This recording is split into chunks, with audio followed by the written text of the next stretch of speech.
Advancing innovative research, academic excellence, and family-centered care to transform outcomes for children around the world.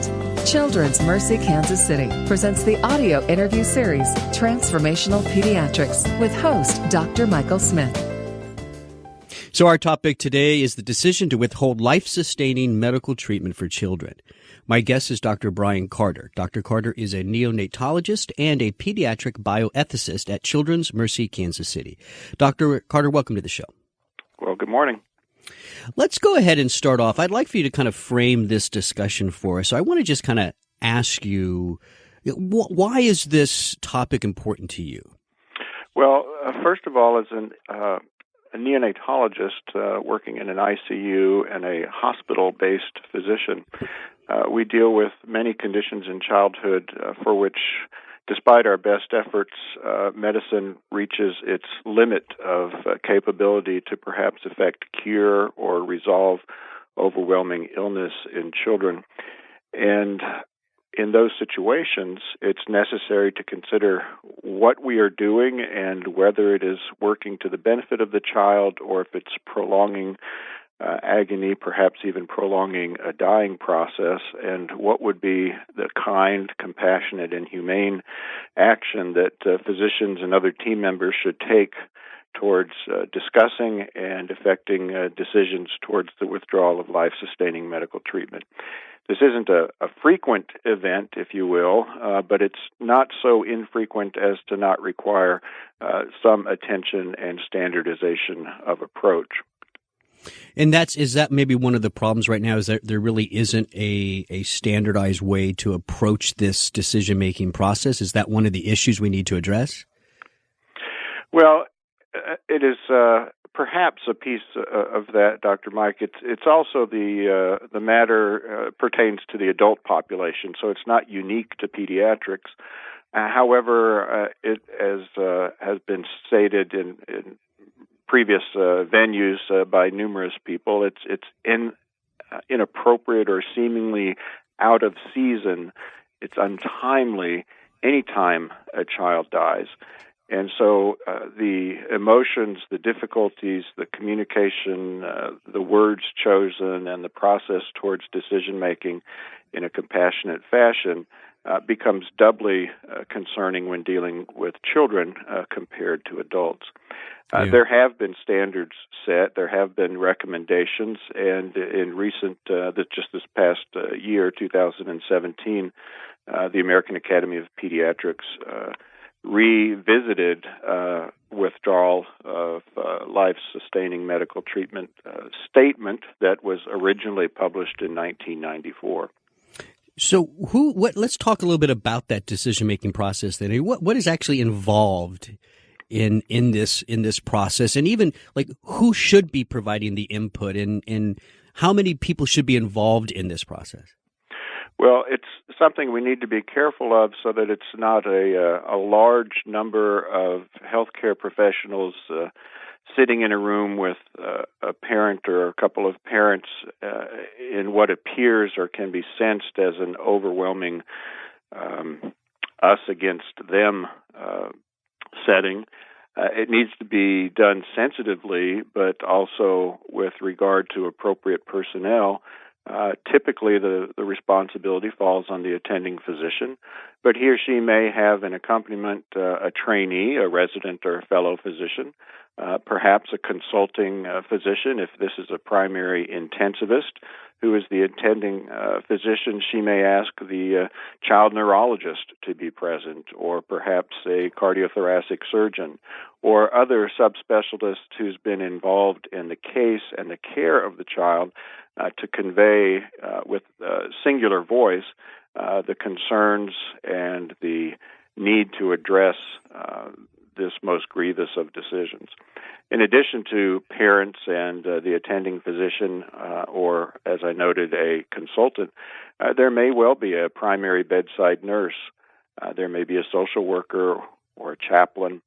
There oftentimes are extended family members if the parents so choose, or perhaps even clergy, whether that's community clergy or a hospital chaplain, as noted. So a conversation should involve these interested parties but the principal decision-making process should be shared between the attending physician and the parents. So when you look at the medical advancements we've made, with diagnosis and treatment, how has that played into making that decision to withhold life-sustaining treatment? Well, you ask about withholding life-sustaining treatment, and that may clearly be distinct from initiating life-sustaining treatment and then subsequently withdrawing it. When we choose to withhold, it is because there's no perceived benefit or a life-sustaining treatment that perhaps parents have read about or seen on the internet or spoken with other friends and family about is visited as a possibility but then determined not to be more beneficial than in fact burdensome or frankly harmful. Indeed, there are some instances in which someone might make a suggestion about, well, why don't we try this, whether it's assisted ventilation, dialysis, extracorporeal membrane oxygenation, or ECMO, or other significant technologic advances that have come along in the last 20 or 30 years. And the reason why it may not be tried is because, A, it would not be indicated, has not been proven to be beneficial in such instances, or B, would be fraught with more complication than likely benefit. And that oftentimes is a clinical decision, but it's also a decision that's informed by what the family perceives as an acceptable burden of care, or what risk they're willing to take with their child's health condition versus accepting that medicine has reached its limit and they don't want to protract a dying process or try something else because the condition the child is in or that he or she has endured perhaps for days, weeks, or months. Withdrawing such technologies, once they have been offered, is a similar discussion, but what's usually afforded by a therapeutic treatment trial and initiating such life-sustaining therapies is an attempt to determine whether or not it can meet the goals for which it was started. And if it cannot, then the same conversation that might have preceded withholding is now held with a view towards the last few days, weeks, or months in which we see that the treatment trial has not met the goals or has been confronted with complications. And then clinicians and families will make a decision to withdraw. Right. So, Dr. Carter, how do you handle the difficult situation where maybe the family doesn't agree with foregoing life-sustaining care? Well, it is a difficult situation and causes tension not only within a family but also across healthcare teams.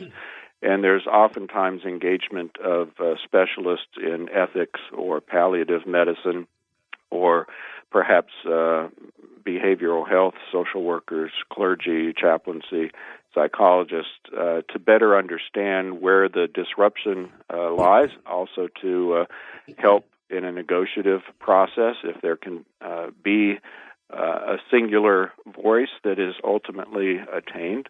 But that's not always possible despite our best efforts. And generally speaking, in America, we do not practice unilateral decisions whereby the healthcare team decides to withhold or withdraw care without parental permission. So these issues are fleshed out, they're explored by these consultants as noted, and the value of ongoing communication, time, and supportive personnel oftentimes then leads to an agreed-upon decision. So in summary, Dr. Carter, what would you like people to know about the decision to withhold life-sustaining medical treatment? Perhaps the most important thing to understand is such a decision is never taken lightly. By and large, pediatricians of all specialties and general pediatricians in the community practice with a goal of promoting a child's health, helping parents attain care for their child that seeks the child's best interests. And we generally are able to do that. The presumption of benefit underlies much of our care, and the benefit is then towards life-sustaining treatments. But on occasion, we are not able to attain those goals, and we have to wrestle with difficult decisions. When those decisions have to be made, we can turn to publications like the American Academy of Pediatrics guidance on foregoing life-sustaining medical treatment. We can discuss these issues amongst clinicians, with ethicists, with palliative care consultants, and openly with families, taking time to appropriately address what is truly the best decision possible in a grievous situation.